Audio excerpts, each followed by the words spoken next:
Welcome back to my YouTube channel. ఈరోజైతే మా Andhra aunty నేర్పిన ఆంధ్ర స్టైల్ గోంగూర పచ్చడి ఎలా చేయాలో చూసేయండి ఫ్రెండ్స్. దానికి కావాల్సినవి పల్లీలు, వేరుశనగపప్పు, ధనియాలు, నువ్వులు, జీలకర్ర, ఎండుమిర్చి, వెల్లుల్లి, మినపప్పు, చింతపండు, ఉప్పు, గోంగూర.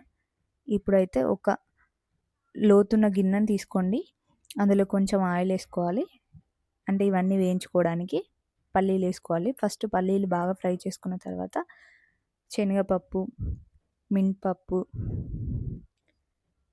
ఇవన్నీ ఫ్రై కావాలండి బాగా.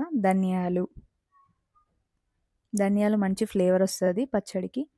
జీలకర్ర ఇవన్నీ బాగా ఫ్రై అవ్వాలి. ఎంత బాగా ఫ్రై అయితే పచ్చడి అంత టేస్టీగా ఉంటుంది. ఇలా రెడ్ కలర్లోకి ఫ్రై అయిన తర్వాత ఇందులో ఎండుమిర్చి, అంటే పచ్చడికి సరిపడినంత ఎండుమిర్చి తీసుకోవాలి. అంటే ఎన్ని గోంగూర కట్టలు తీసుకుంటే దానికి సరిపడినన్ని ఎండుమిర్చి తీసుకుంటే సరిపోతుంది. ఎండుమిర్చి తొందరనే ఫ్రై అయిపోతుంది. తర్వాత నువ్వులు కొంచెం చిల్లుతాయండి, కొంచెం దూరం ఉండండి. నువ్వుల టేస్ట్ బాగుంటుంది పచ్చడిలో, తప్పకుండా వేయండి. అవి ఫ్రై అయిన తర్వాత వెల్లుల్లి ఎప్పుడు లాస్ట్లోకి వేయండి, టేస్ట్ బాగుంటుంది.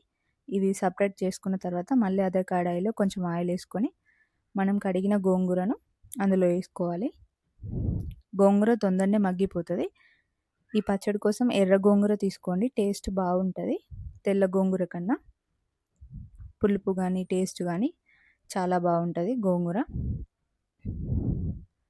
కాడలు ఏం లేకుండా గోంగూరను తీసుకోండి. కాడలు ఉంటే మనకు పచ్చడి తినేటప్పుడు అంత బాగా అనిపించదు. గోంగూరను బాగా కడగండి, ఎందుకంటే పురుగులు ఆకుకు ఉంటాయి కదా, అందుకోసమని. ఏ ఆకుకూరలైనా బాగా కడిగిన తర్వాత వాడితే హెల్దీ కూడా మనకి. అందులో చింతపండు కూడా యాడ్ చేసుకోవాలి. చింతపండు వేయడం వల్ల ఇంకొంచెం టేస్ట్ ఎక్కువ వస్తుంది పచ్చడికి. గోంగూర తొందరనే మగ్గిపోతుంది. చింతపండు గోంగూర మగ్గిపోవాలి, అంటే తొందరనే మగ్గిపోతుంది ఇది.